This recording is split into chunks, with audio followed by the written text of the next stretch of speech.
Hi, I'm Emily from Phase and welcome to the second session in our Grow series.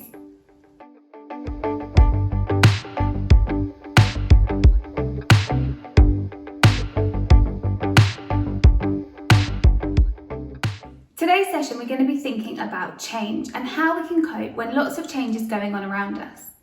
We've all had to face lots of changes this year and we're going to have to continue to adjust as we move forward. But change is a normal and an important part of life.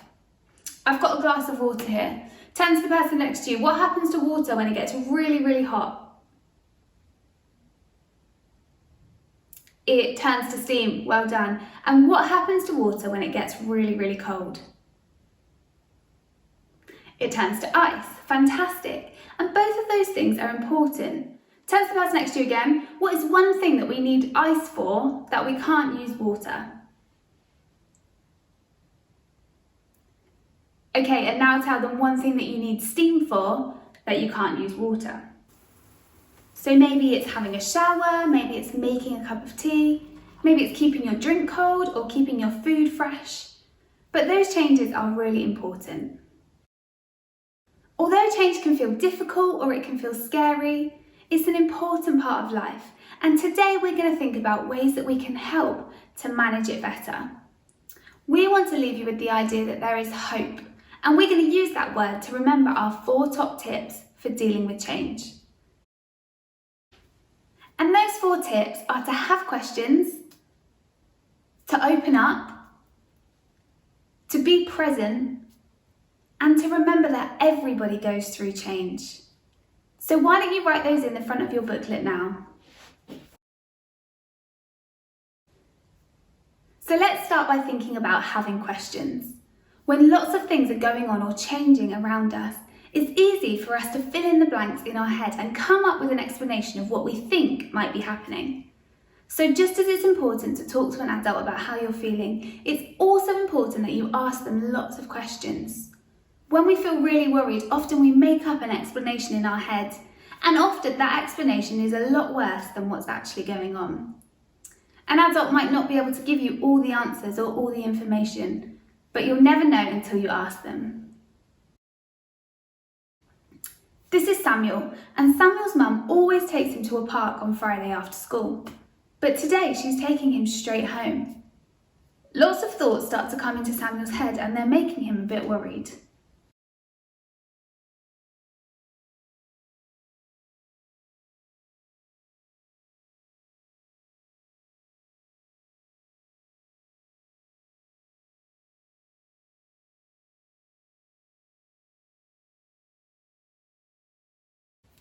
So talk to the person next to you. What questions could Samuel ask his mum that could help him to understand the situation a bit better?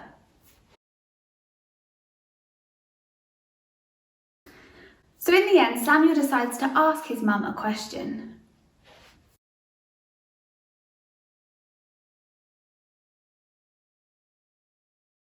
So now Samuel knows why there's been a change, but if he hadn't asked the question, he would have spent the whole car journey worrying about it.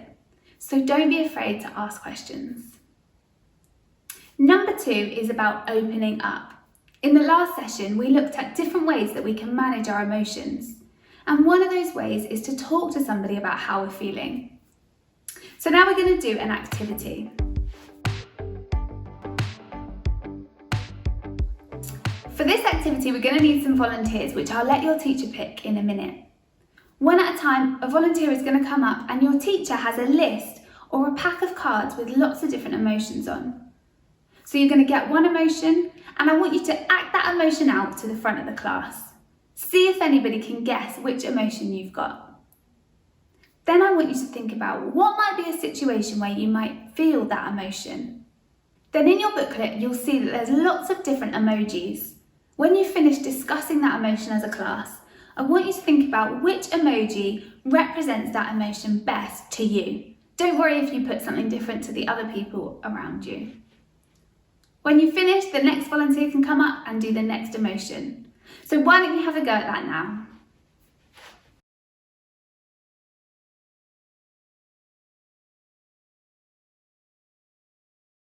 So the next thing we're going to think about is being present. When there's lots of changes going on around us, it can sometimes feel really overwhelming or like everything is out of our control. We spend lots of time worrying about things that might happen. And it's important that we open up about how that makes us feel and that we ask lots of questions about what's going on. But also, sometimes it's helpful to just find ways to stay present. Being present is about focusing on the moment that we're in instead of worrying about the future. And it just helps us to feel calm. One thing that can help us with being present is breathing activities. So hands up if you remember any of the breathing activities we looked at in the last session. Fantastic, and hands up if you've given any of them a go. Okay, amazing. Well, today we're going to have a go at a body scan. So what I want you to do is to find a comfortable position on your chair. I want you to shut your eyes, and I want you to give this a go even if it feels a little bit silly. Are you ready? Let's begin by getting comfortable in the chair, with your hands resting gently in your lap. When you're ready, close your eyes and feel the weight of your body sink into the chair, and your feet root to the ground.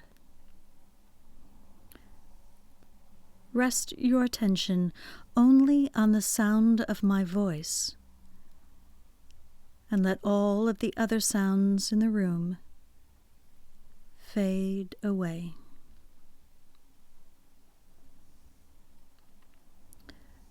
Focusing the mind on the breath or the body helps to connect us to the present moment, where we can find ourselves at peace. So take a few deep breaths in your own time.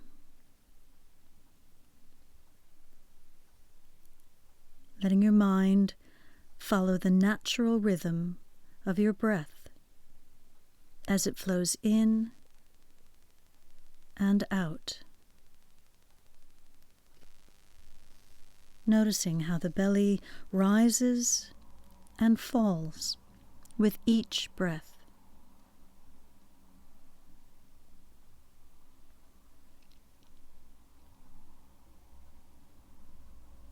In a moment, I am going to lead you through a scan of your body to notice all of the different sensations and to ground you in what you are experiencing in the here and now.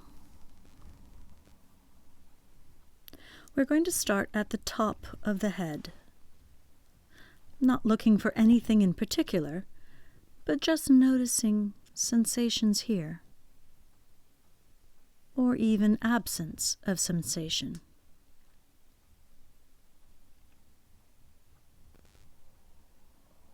Bring your awareness to your face. Soften the eyes. Relax the forehead, where perhaps you have been frowning. And let your jaw relax, where perhaps it was tensed.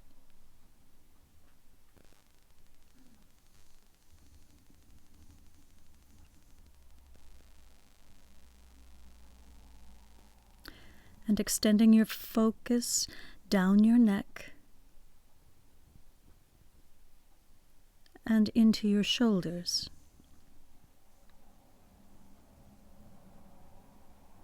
Breathe into the shoulders, and if there's any tension or tightness, try to allow it to soften. Whatever you feel here is okay. Just breathe and soften if you can.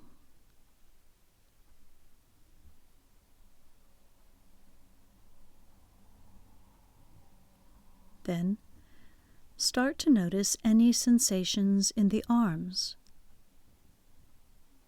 any tingling or pulsing, or heat, or coolness. You may not notice anything at all, but that's fine. Just accept whatever experience your present moment brings.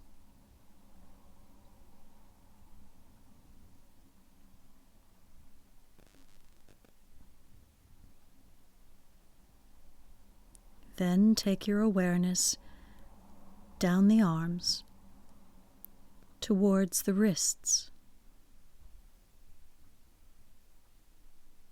hands, and fingers. See if you can feel each separate finger, each fingertip.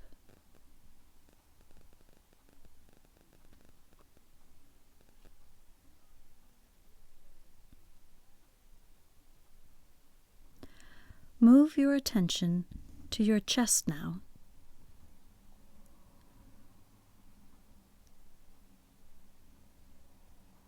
See if you can bring an openness.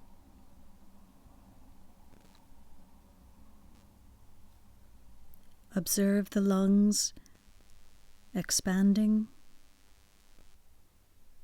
and contracting, filling up with air and then releasing.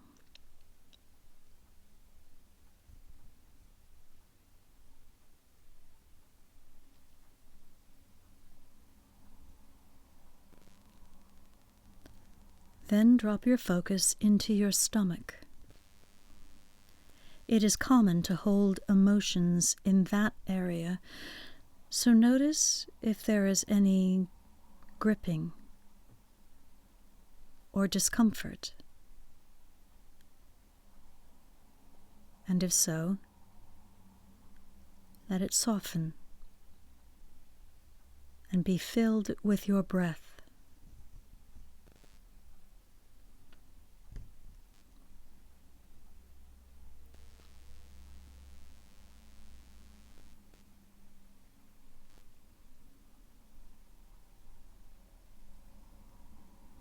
Then bring your awareness to the length of your back,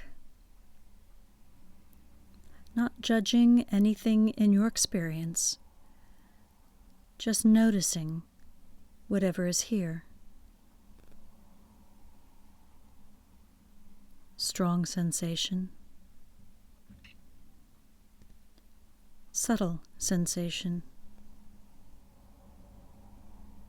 no sensation.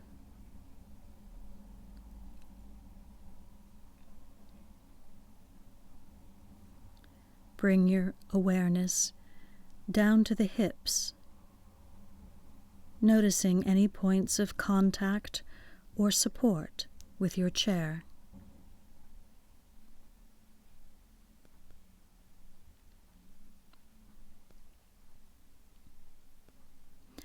Then tuning in to the length of the legs. Notice what you feel in each part. Take your awareness down the thighs,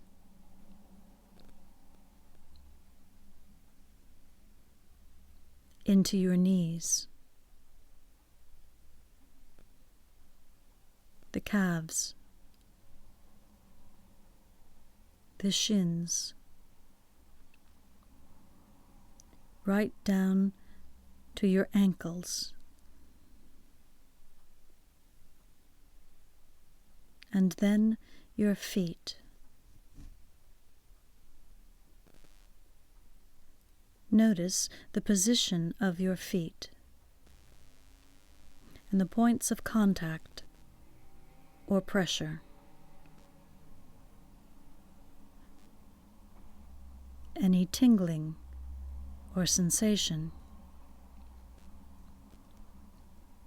See if you can notice each toe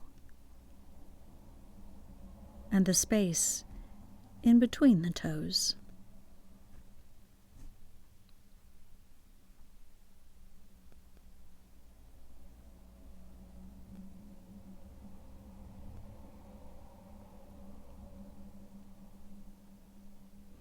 Now bring your body as a whole into your awareness. And take a moment to scan through your entire body.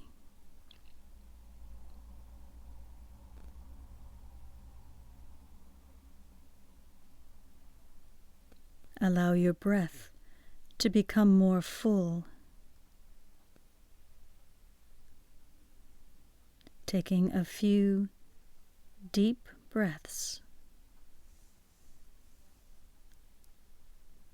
and becoming open to everything in your present experience.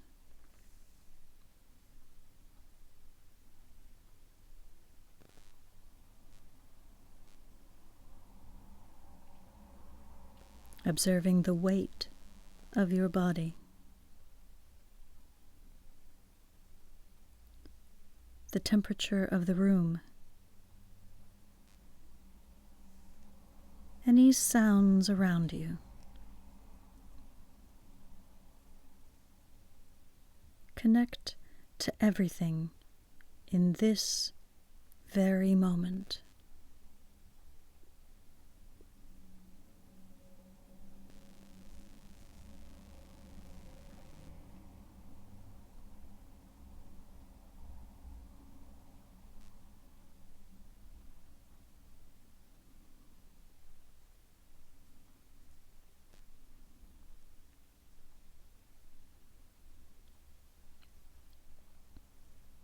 And now, wiggle your fingers and toes.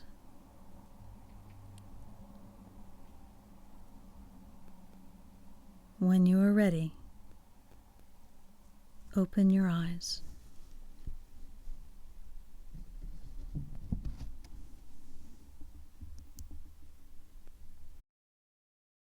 Hands up if you're feeling a little bit calmer and a bit more present in the moment. Fantastic!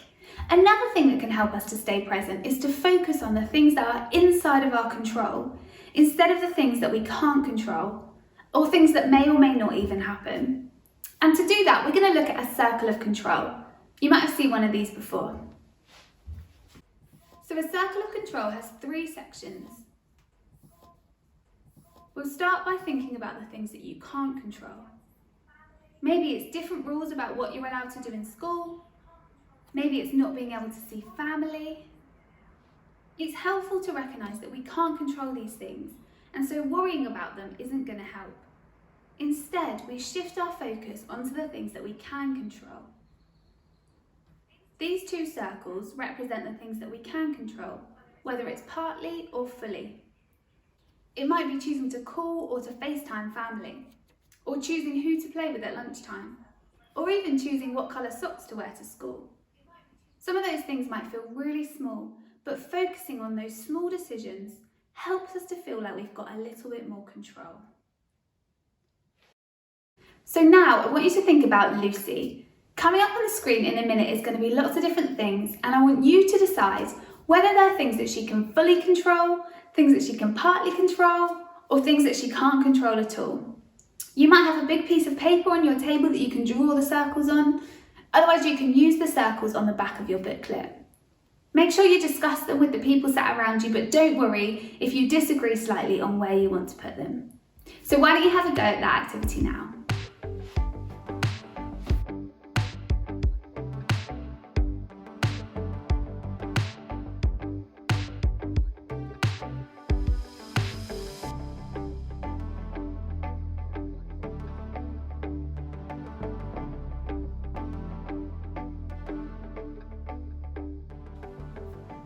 So the final thing that we're going to think about is that everybody goes through change. We all experience lots of changes all the time, and although some of them can feel hard or they can make us feel some negative emotions, there's also lots of positive outcomes that can come from those changes. Think about all the changes that you've been through in your life since you looked like this. All of those changes have got you to where you are today. And now we're going to hear from a couple of members of the Phase team about a change that they have been through. Hi, my name's Rebecca and I'm a volunteer with Phase. Something that made me nervous recently was starting a new job where I work a lot with other people and talking to other people. And I was so worried that I was going to say something wrong or really annoy someone. But what I realised was once I started doing it, I got into the swing of it and it really wasn't as bad as I'd thought. And even if it did go badly, I had my colleagues around me and I had like my team leader who I could talk to and they would reassure me. Hi, my name is Claire. A time when I had to deal with some change. Don't know about you, I do not enjoy exercise, but I know that it's good for me. And so a few years ago, I decided that the way to do that was to join a running club. They were doing some running sessions for starters, and I thought actually perhaps if I did that, it would encourage me to keep doing exercise. So I was going to go along with a friend, but then my friend couldn't make it. And in the few days leading up to the first running session, I was so nervous. I wasn't sure who was going to be there. I knew that I wouldn't know anybody, and I still didn't enjoy exercise. But I made myself go, and that first session I absolutely loved. I got there, people were really friendly, even though I didn't know anybody, and actually they took it really easy on us. They didn't push us beyond what we were able to do, and so I left feeling like I had really achieved something. I'd been brave, I had gone and seen those people, I had done the running, and I was really looking forward then to going back the next week. Hi, my name is Hannah and I'm part of the Phase team. A change that I have been through is from a few years ago when I moved to Hitching for starting the job here at Phase. When I first moved here, I didn't know anyone. I was starting a new job, moving away from family and friends and living somewhere completely new. I felt both nervous and excited as I embraced this big change. However, quickly I felt settled, made some great friends, and the team at Phase made me feel really welcome. And 3 years on, I can call Hitchin home. So this session has been a reminder that even when we're facing change, even when it feels difficult, that there is always hope. We can find ways to manage that change, and there is always something to be thankful for. So the last thing I want you to do today is to think back over the last year and find one thing that you are thankful for. Then we would love you to gather your answers as a class. Your teacher might have some ideas of how you could do that. It could be sticking them on sticky notes, it could be all writing them on the board. You might think of an even more creative way to do it. And then we would love it if you would take a picture and send it to the email address coming up on the screen now. We would love to see and to celebrate all the things that you are thankful for over the last year.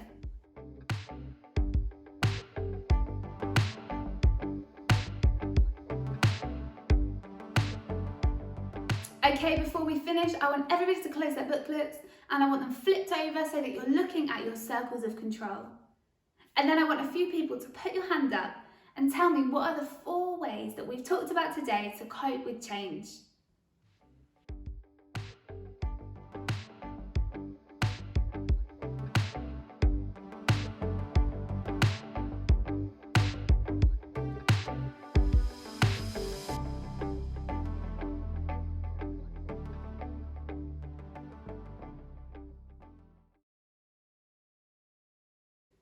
Okay, and we've left a post-it with your teacher with some of those tips so that you can remember them and use them moving forwards. I hope that something in there has been helpful for you, and I hope you've enjoyed this session, and I look forward to seeing you really soon.